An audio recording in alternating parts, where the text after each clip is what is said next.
So in the morning session, we mainly talked about the concept of knowledge according to Nyaya. Now we will come to the classification of pramanas. That is how we have seen that Nyaya accepts 4 pramanas: perception, inference, analogy, and verbal testimony. Pratyaksha, Anuman, Upaman, and Shabda. So what is the nature of these pramanas that we will discuss now?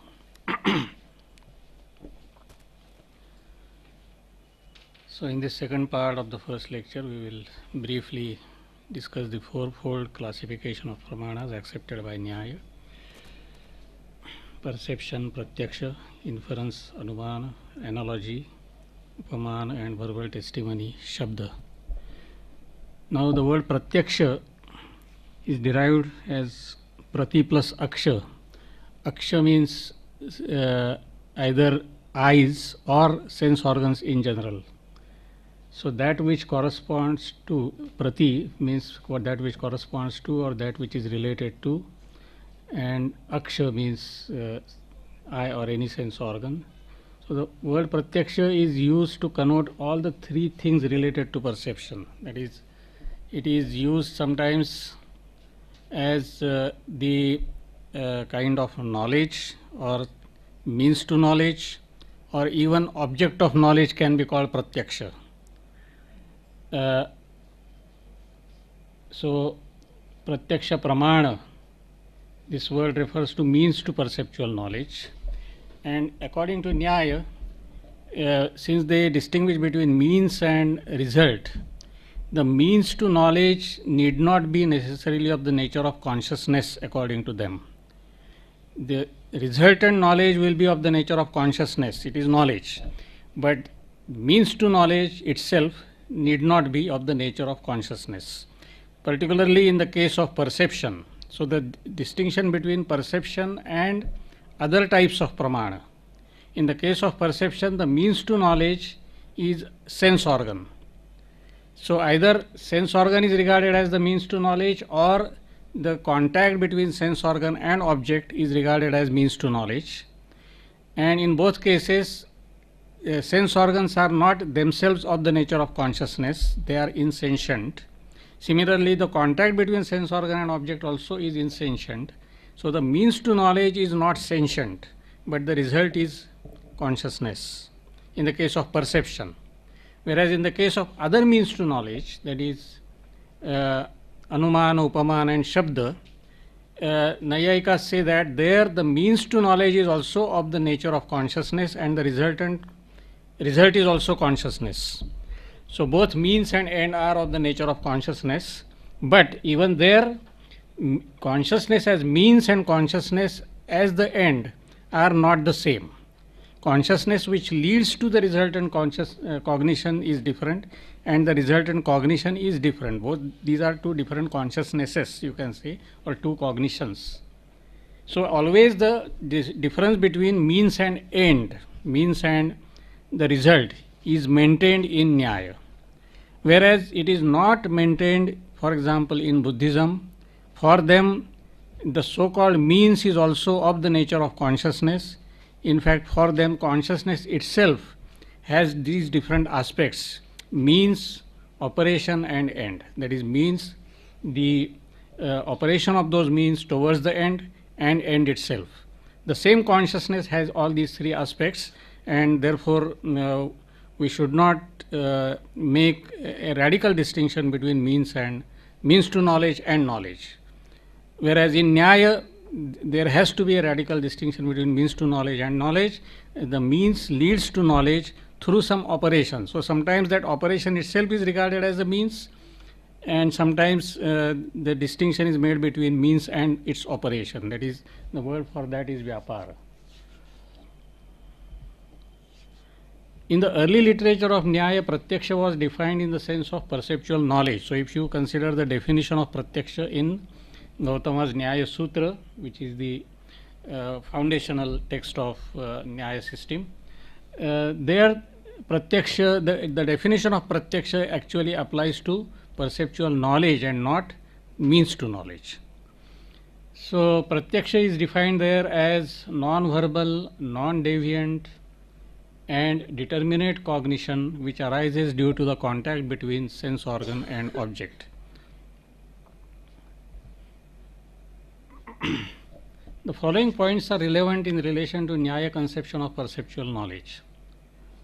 We can know external objects as well as internal objects, that is mental states, by perception. So they distinguish between what can be called external perception and internal perception. The external perceptual objects include material things made of earth, water and fire. That is, now according to them there are 9 dravyas, substances.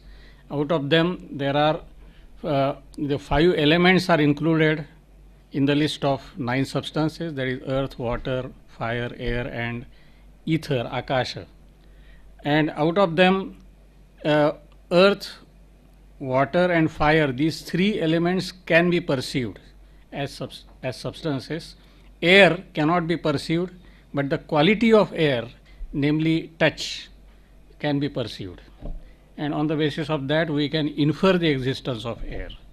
Similarly, akasha, that is ether, cannot be perceived, but the quality of ether, namely sound according to them is the quality of ether. So sound can be perceived. So in the case of some substances, only their qualities can be perceived, the substances themselves cannot be perceived. In some cases, substances also can be perceived.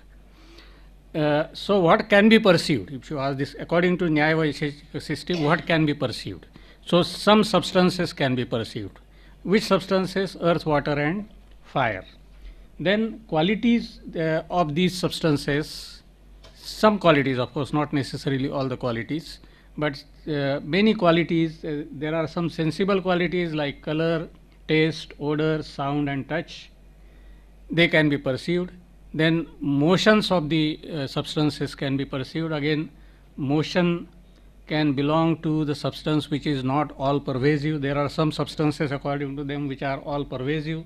So in the list of substances they also include, for example, space, time, which according to them are all pervasive substances. Similarly, akash or ether is supposed to be an all pervasive substance. So such all pervasive, similarly selves, atman, they are also all pervasive substances. There are many atmans. Every living being has an atman or is atman, you can say, and but every atman is supposed to be all pervasive, and all pervasive substance cannot move naturally, because, so it cannot have motion because there is no space for movement. But with the substances which are not all pervasive, they can move. So if a substance can be perceived, its motion also can be perceived. Then certain relations among the substances can be perceived. For example, physical contact. So this mic and this table, there is conjunction between them, contact, the physical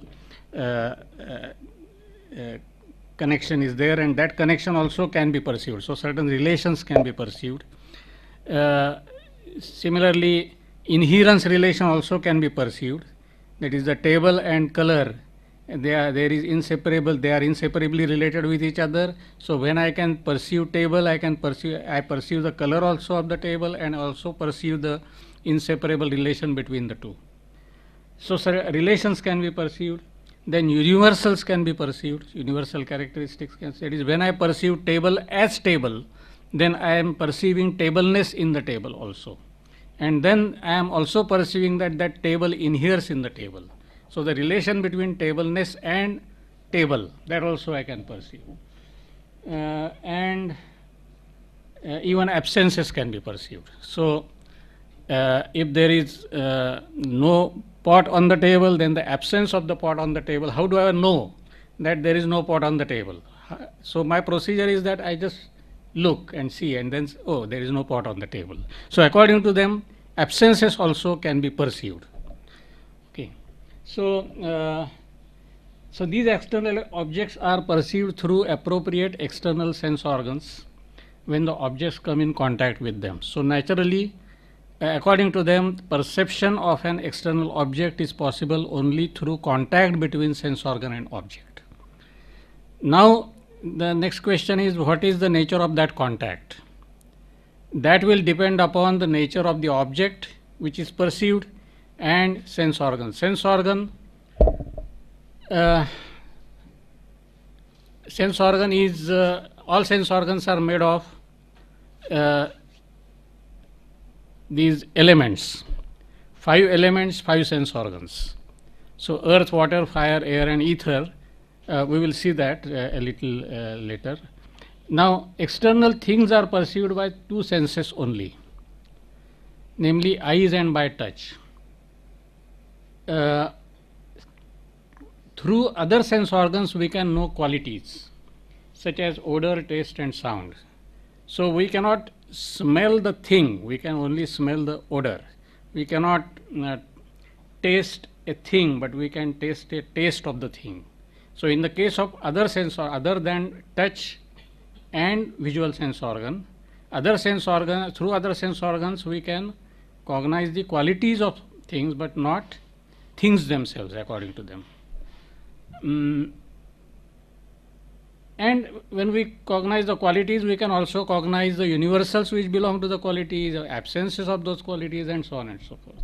Just as we can hear the sound, we can also hear the absence of a sound. But not qualities of a sound. I mean, according to them, qualities do not have qualities. Okay. Sound itself is a quality, and therefore there cannot be quality of a quality. Now 5 external sense organs are constituted of 5 physical elements as given in the next slide. The sense organ of smell is made of earth according to them.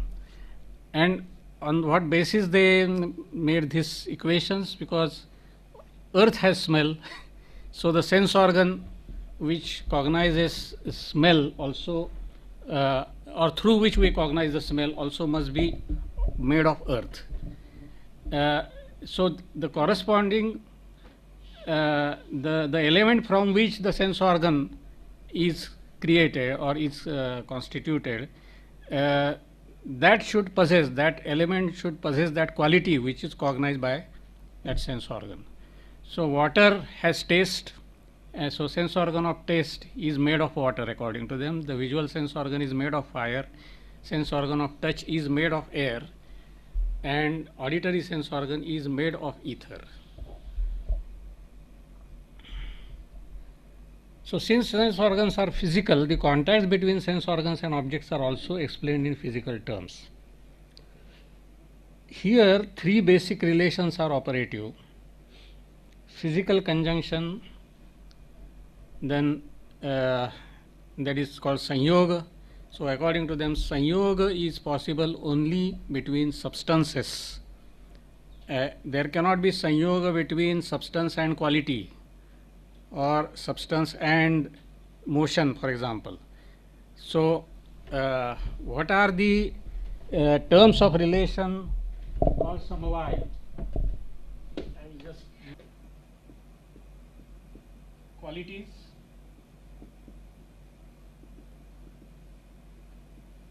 So qualities reside in substances by the relation called inherence, then substances and motion,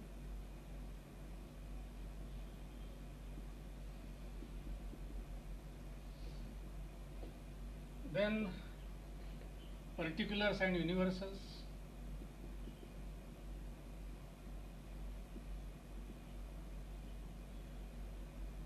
so according to them, substances, qualities and motions can have universals. There is different, suppose different reds. Red is a quality, so red colors in the universe have one common universal, namely redness. In this way, qualities can have universal, substances can have universal, and motions can have universals. Then peculiarities, that is of ultimate substances. Peculiarities or particularities of ultimate substances and ultimate substances. So we need not go into this now, because these peculiarities are not perceptible.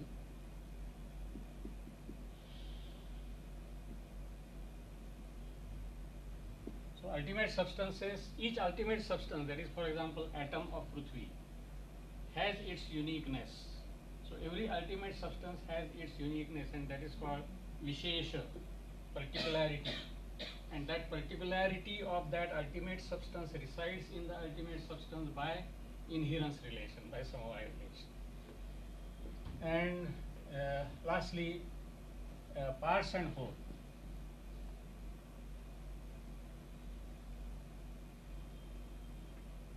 That is, suppose a cloth is made of threads which are joined together, and then what is the relation between threads and cloth? According to Nyaya system, cloth exists over and above threads. That is, not only threads are real, but cloth as a whole, which is made of threads, is also real. And then the question will arise, what is the relation between cloth and threads? So according to them, the whole exists in parts by relation of Samavaya, that is inherence. The whole inheres in its parts, because inseparability, main reason is that the whole cannot be separated from parts. Each part can be separated from each other, that is a different thing.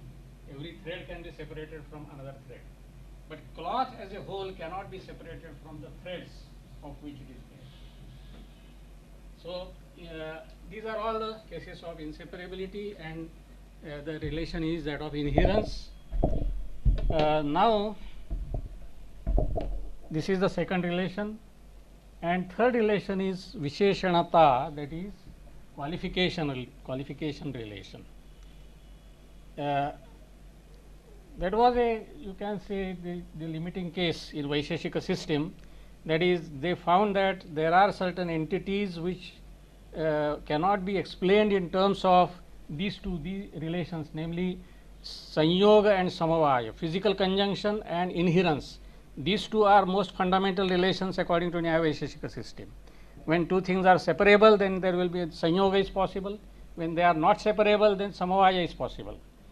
But sometimes we cannot explain a particular the relation which we express in language, but in reality it is there are certain technical difficulties in explaining that relation in terms of either Sanyoga or Samavaya. For example, suppose I am talking of absence. There is absence of a pot on this table. So what is the relation between absence of a pot and the table? So they found that it is not possible to explain in terms of Sanyoga, because it is these are not two substances, so that we can talk of Sanyoga between them. We cannot talk of Samavaya also, because it is not, does not fall in this list where you can say there is inseparability relation between the two. But in language we express it as a kind of relation, and it is also a kind of what is called substratum superstratum relation. That is, we say that the absence of a pot is there on the table, as if the table is the substratum of the absence of a pot. Now, what kind of relation is there? So they will say that here the relation is that of qualification. The absence of a pot qualifies the table, that is all. So this is the third type of relation, and in terms of these three relations, the relation between sense organ and object is explained. Okay, so suppose I am cognizing the table through my eyes. Now visual sense organ is made of fire element. It is a substance, and table is also a substance. So naturally the relation between two substances is Sanyoga, that is conjunction, the first one, physical conjunction. So I perceive the table through contact called conjunction. So now the table has a color, I also perceive the color. Now what is the relation between the visual sense organ and the color of the table? Now the relation will be more complex, because the relation between visual sense organ and table is physical contact, Sanyoga, and the relation between table and color of the table is inherence. So it will be conjunction plus inherence. That color of the table has some universal. For example, colorness is a universal which belongs to all colors in the world. And also suppose it is a brown color, then brown colorness is another universal. So, among universals there will be a hierarchy in terms of pervasion, that is which there will be some universals will be of greater extension, some of less extension. But then table, color of the table, and in that color there will be universal, and I can also see through my eyes the brownness of the color of the table, by which relation. So, again it will be more complex, that is conjunction plus inherence plus inherence. So, in this way they theorized that there can be 6 types of contacts. In the case of absence, how do I see the absence? There is no pot on this table, how do I know this? That I see the table, but then table and absence of a pot, there is the relation of Visheshanata, that is qualification relation. So, it will be Sanyoga, that is physical conjunction plus qualification. So, in this way every time we have to think of sometimes it will be a simple relation, sometimes it will be a complex relation.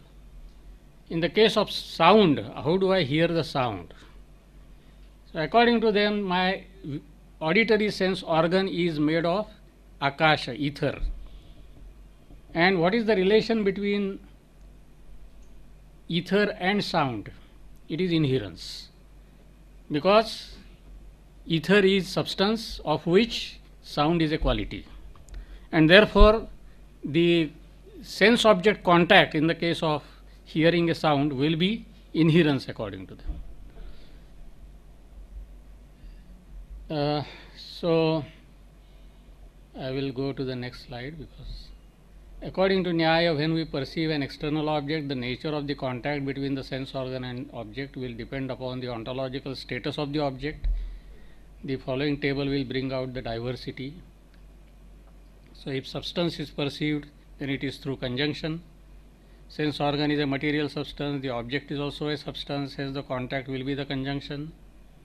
Then qualities, motions and universals which reside in substances, they can be perceived through conjunction plus inherence. Now, this is not applicable to sound, which is a quality of ether. Universals in qualities and motions, conjunction plus inherence plus inherence. For example, flower is conjoined with the visual sense organ, red color inheres in the flower and redness inheres in the red color. So, redness of the red color is perceived through conjunction plus inherence plus inherence.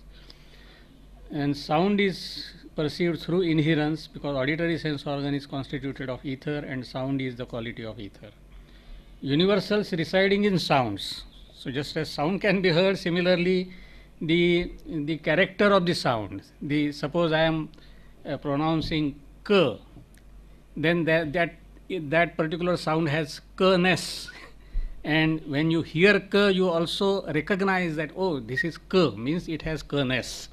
So, this k-ness of the k sound is known through inherence plus inherence, because sound is known through inherence, and sound, the particular universal characteristic in that sound resides in that sound by inherence. And how is inherence cognized? Because the next question was about the cognition of inherence relation itself, and that cannot be cognized by another inherence, because in that case there will be infinite regress.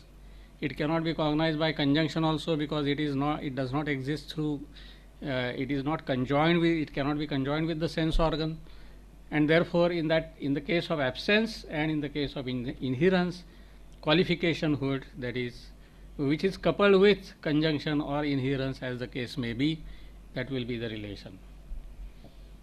So, for example, when I see the absence of a pot on the table, the relation between visual sense organ and the table is conjunction, and the relation between table and the absence of a pot is qualificationhood. So, this is about external perception.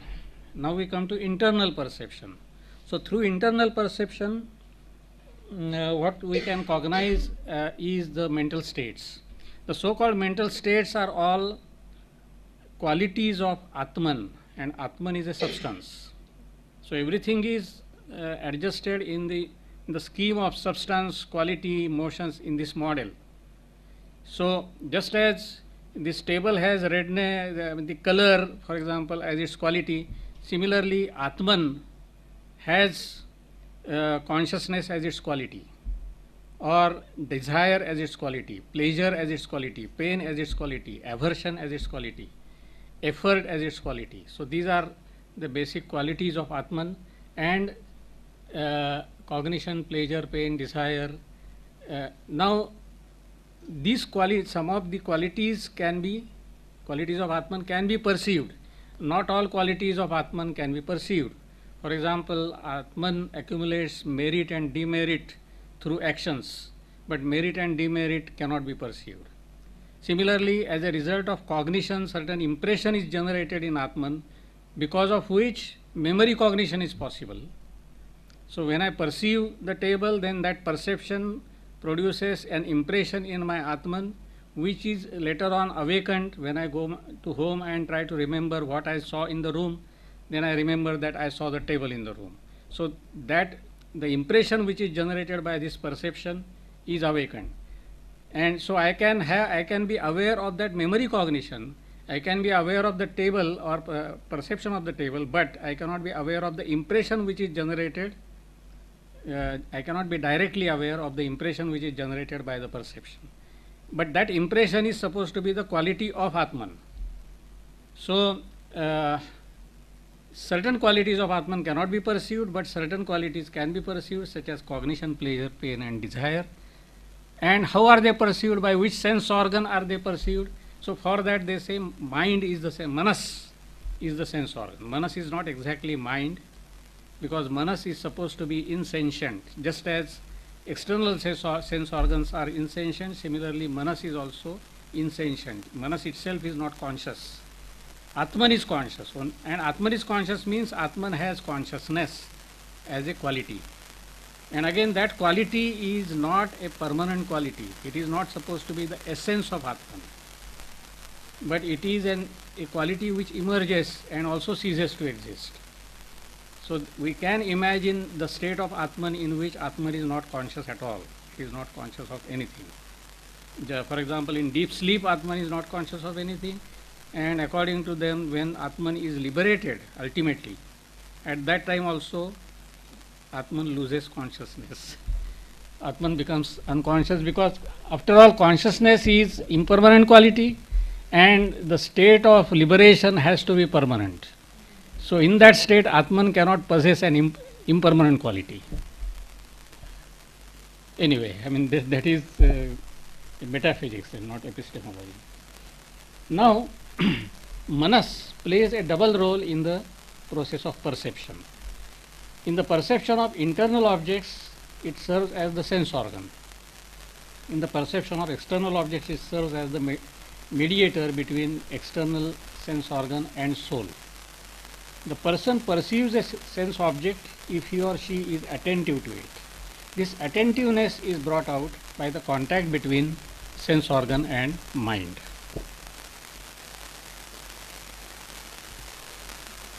So I have introduced above one classification of perception, namely external and internal. So one classification is external perception, internal perception.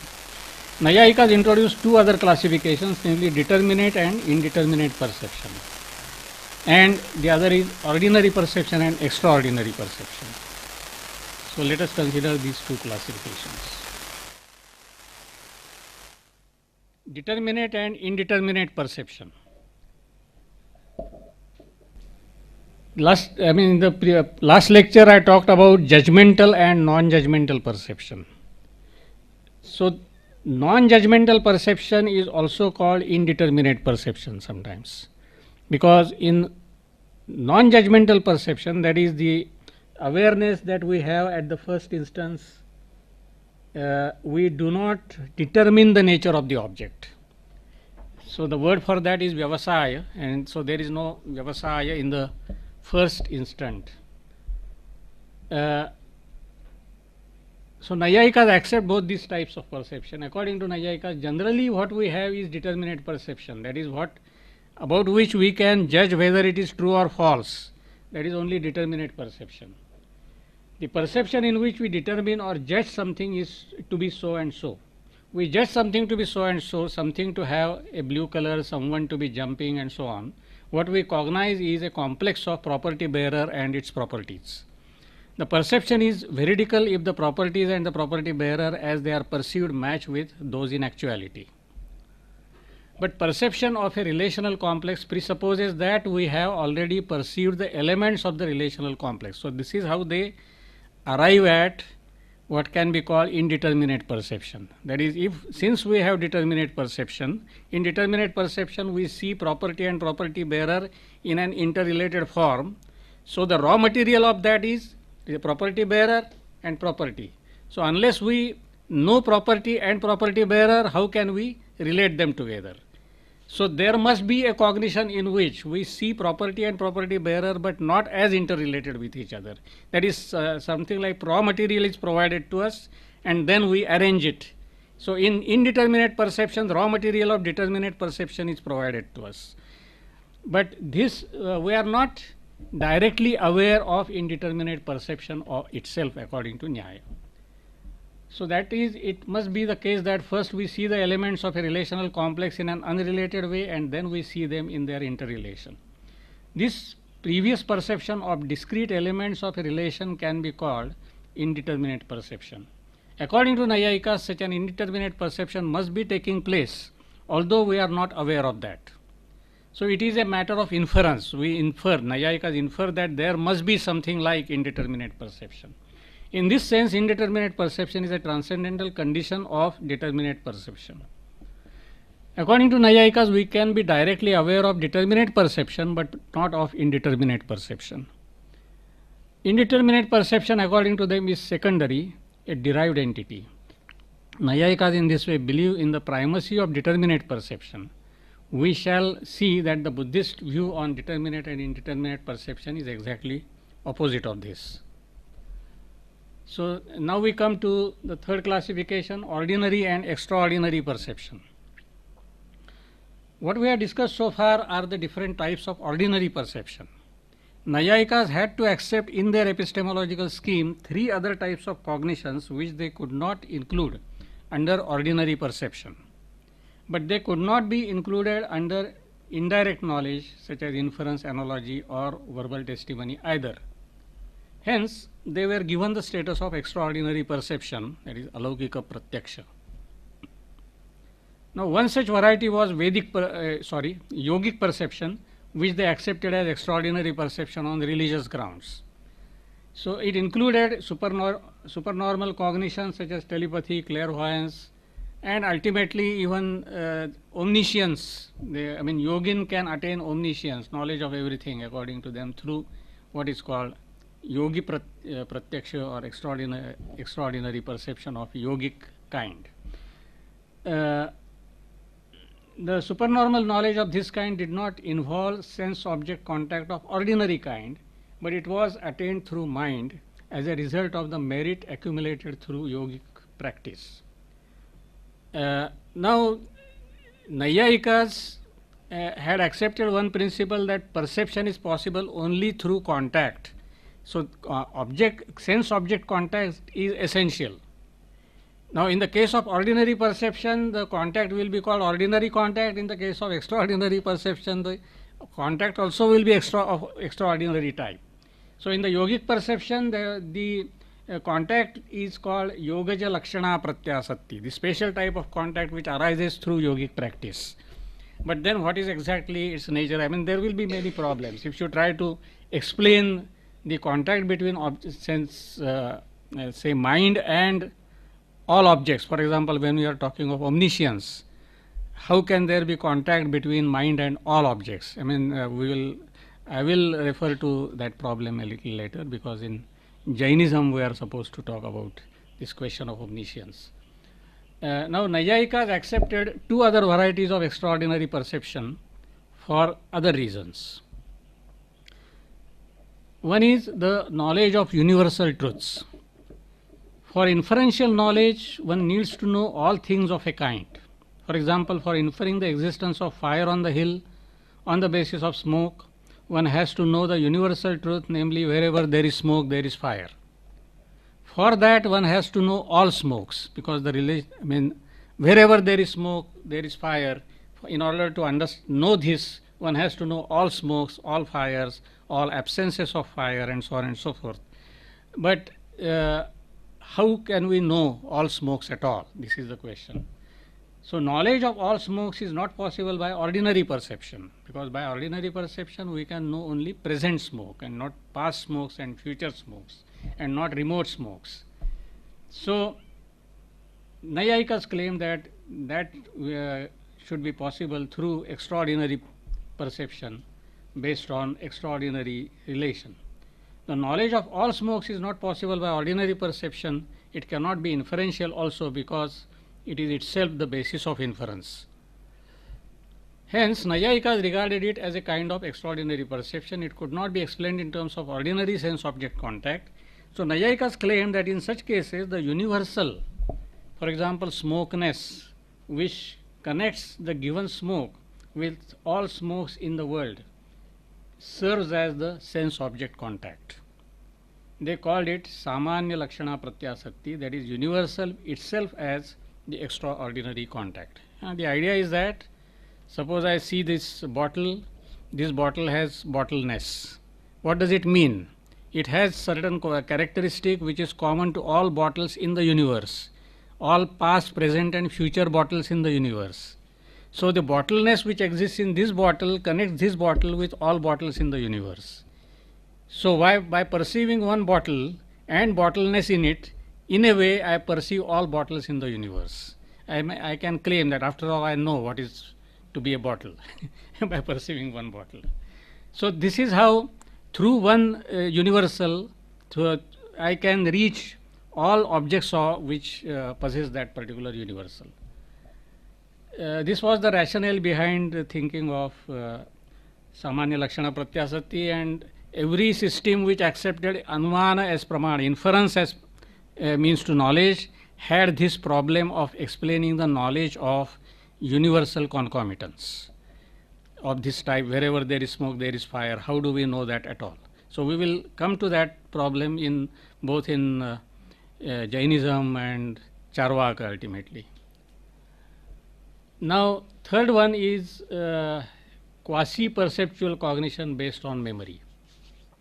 One perceives a piece of sandalwood from a distance from where one cannot smell it. However, as soon as one sees it, one judges it as fragrant.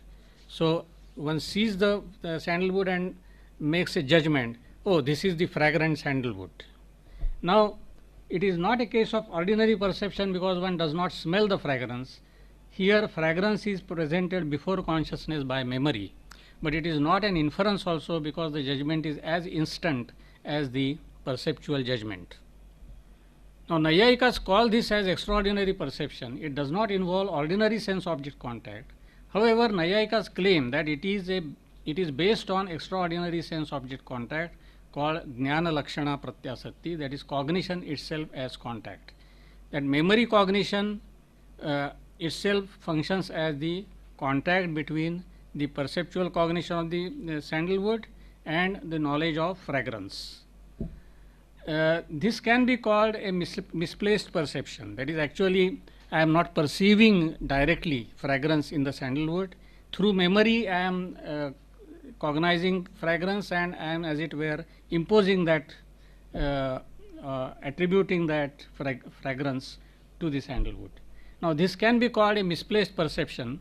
Acknowledgement of this as a perception helps Nayayikas in explaining illusion, because as we have seen before, that too is a kind of misplaced perception according to them. So in the illusion also, as we saw, they say that suppose I see silver in place of conch shell, then that silver is not something which is totally absent. It is real, not necessarily here, but somewhere. So that is also a kind of misplaced perception, and being realists, they think that there is no illusion in the sense of cognizing something which is not there at all.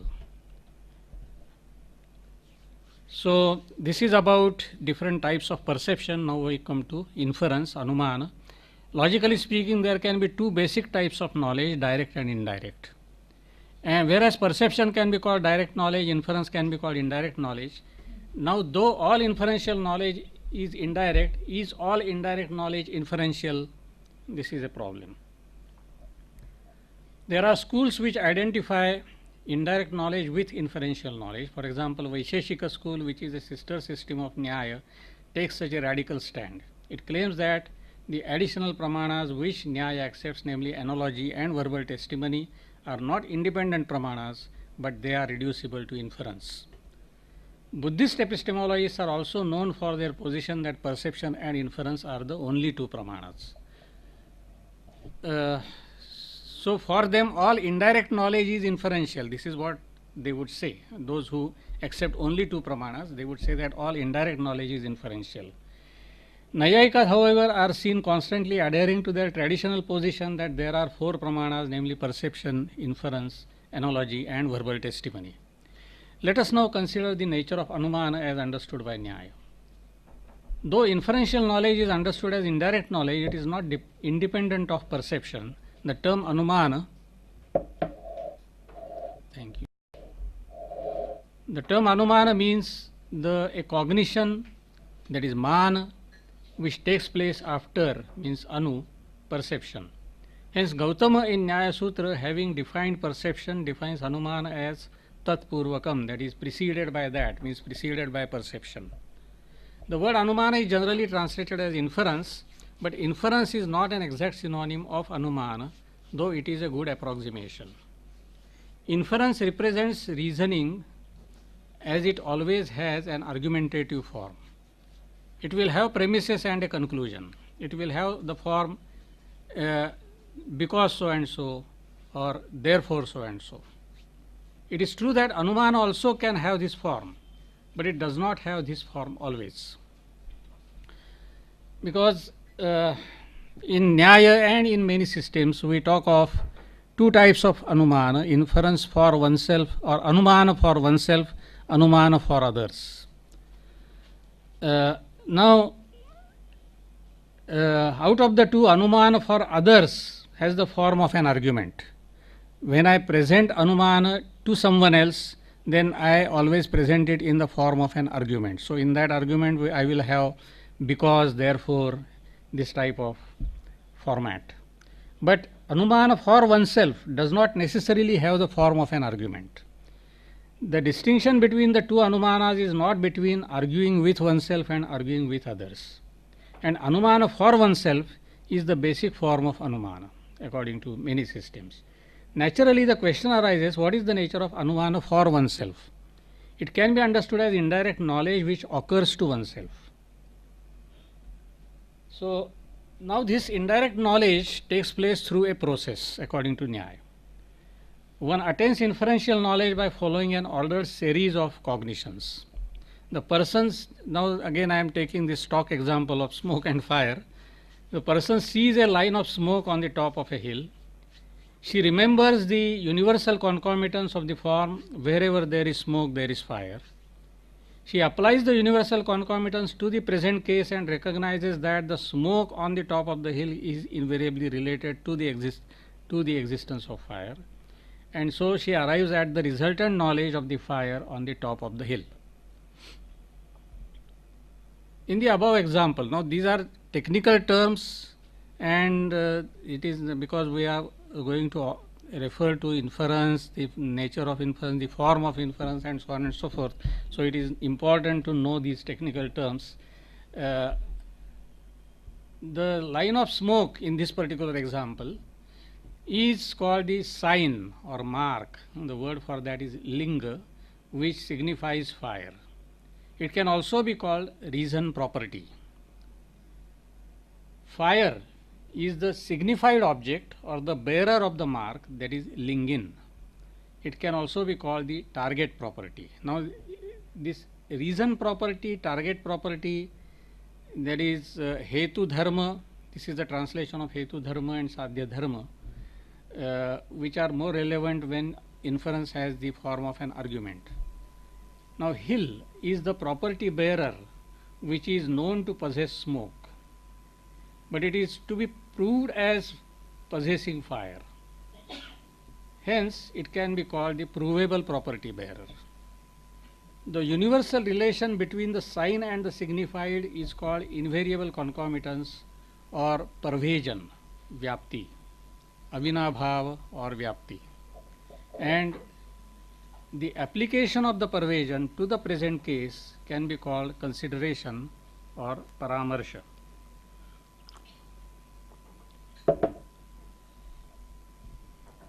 Now, in this way, the inference for oneself takes place through 4 stages.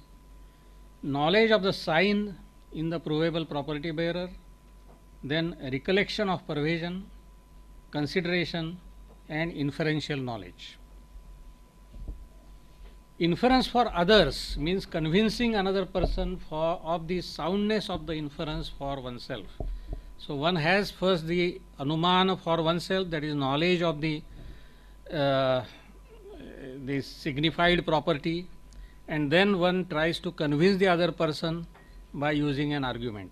So, when one tries to convince the other person by using an argument, that is called inference for others.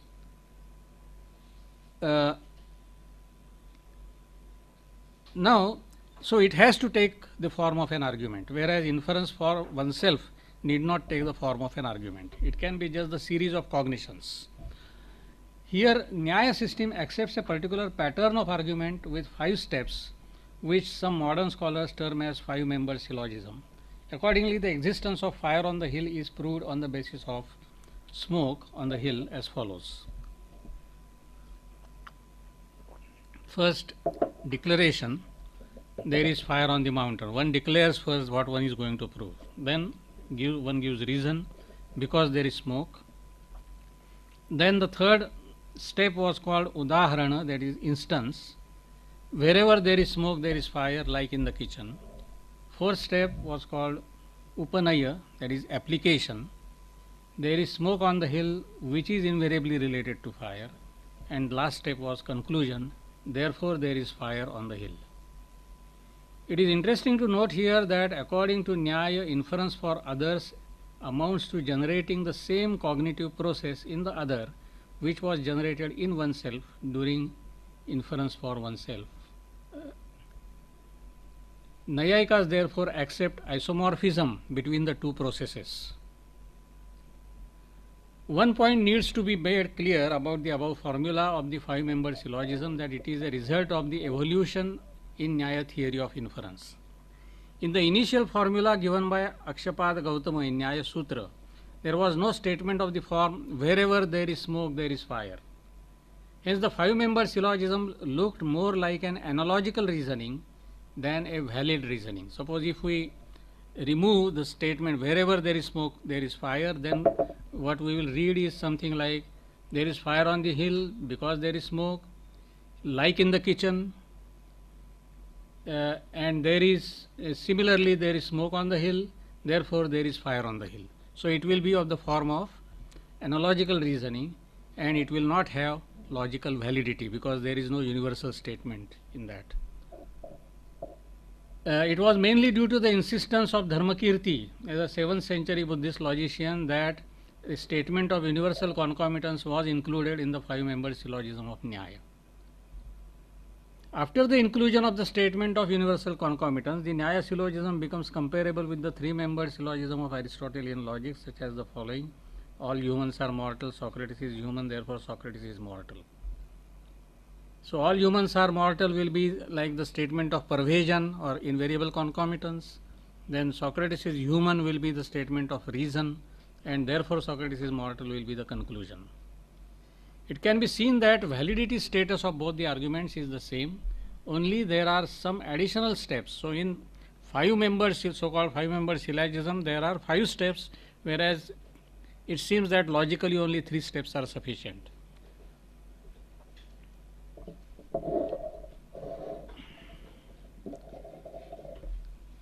So, only there are some additional steps, and also the instantiation part. So, in Aristotelian formula there is no instantiation part, like in the kitchen, the example is not given, and which is not there in the 3-member syllogism. One can ask whether these additional parts are logically necessary. In fact, such questions were raised by rival systems in the history of Indian epistemology. Kumarila Bhatta, the philosopher of Purva-Mimamsa school, claimed that out of the 5 steps of the Nyaya formula, only the first 3 or the last 3 are sufficient. The Buddhist logician Dharmakirti and Jaina logicians like Manikyanandin argued from different standpoints that only 2 steps are necessary and sufficient. Dharmakirti had argued that instantiation is not a necessary part of an argument. So this kind of criticism was leveled against Nyaya by rival systems. The Nyaya adherence to the particular process of the inference for oneself and others can be partly explained by the fact that Naiyayikas were looking at it mainly from psychological point of view rather than logical point of view. This has led some modern scholars to blame the Nyaya theory of inference of psychologism. The scholars such as B.K. Matilal and Zain Mohanty have tried to defend Nyaya position against this criticism.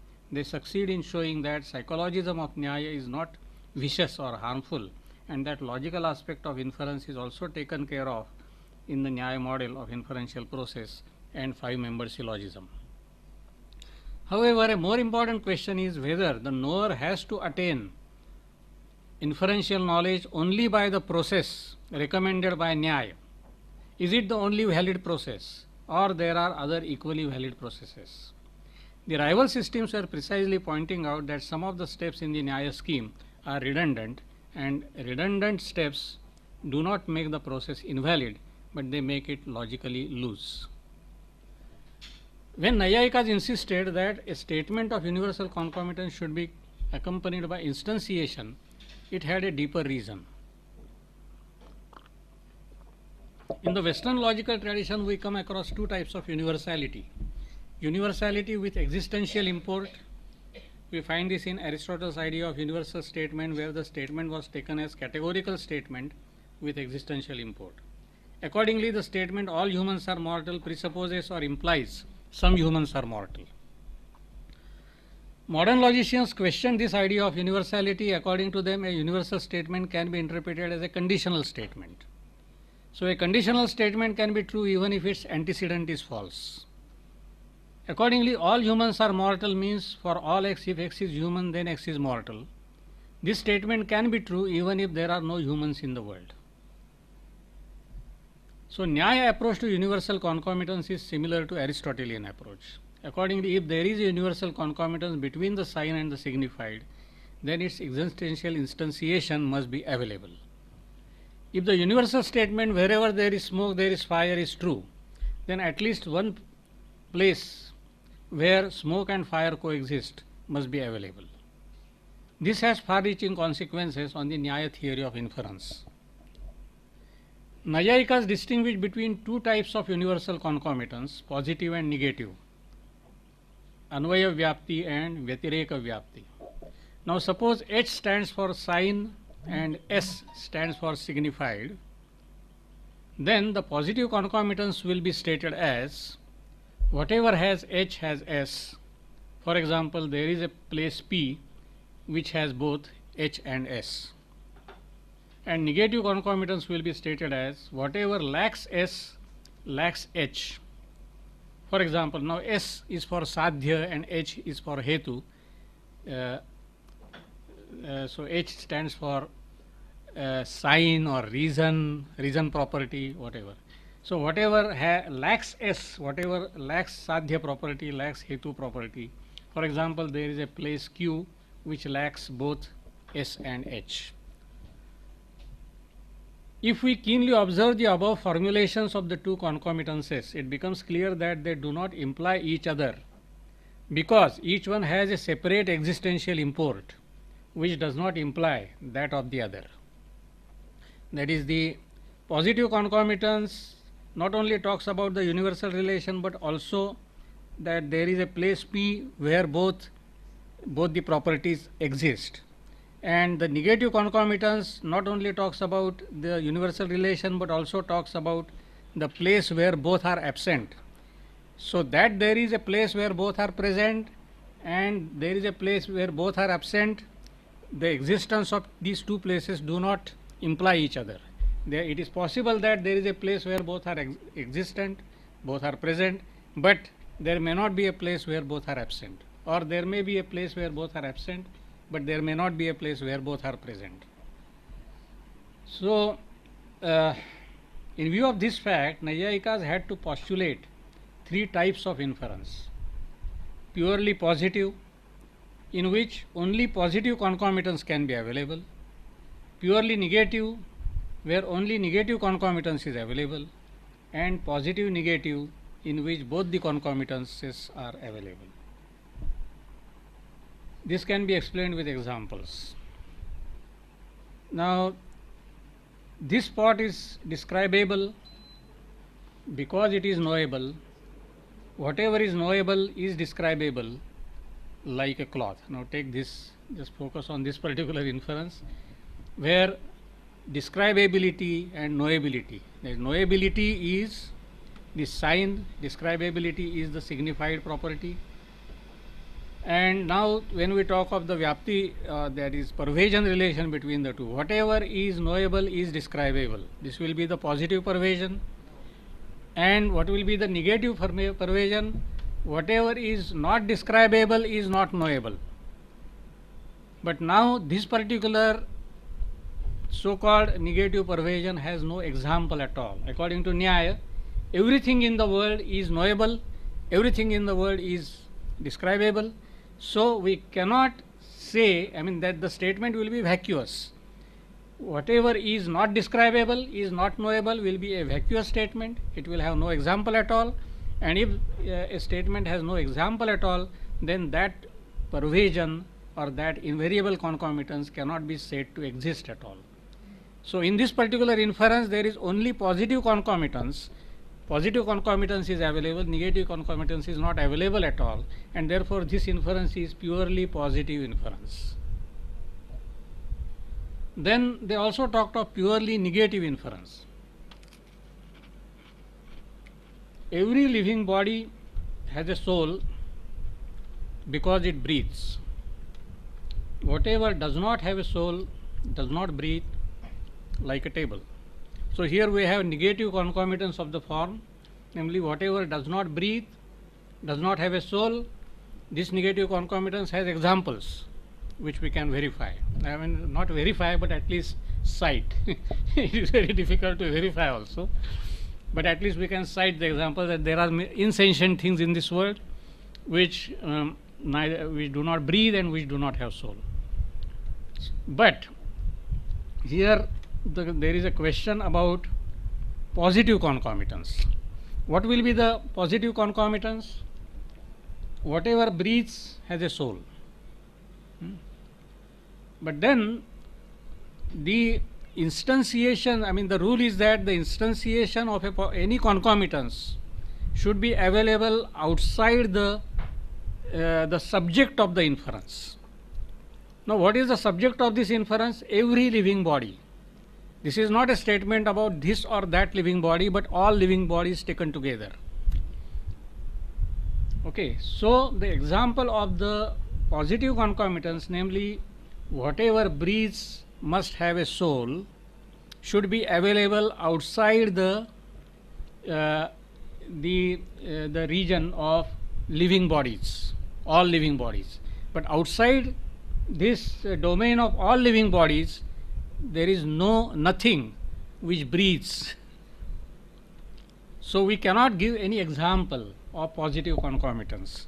And since we cannot give any example of positive concomitance, Naiyayikas would say that in this inference, positive concomitance is not available. Only negative concomitance is available. Only negative evidence is available, no positive evidence is available.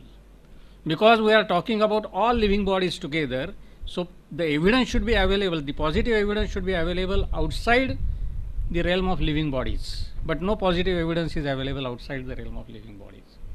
So here all living bodies come under the purview of the subject.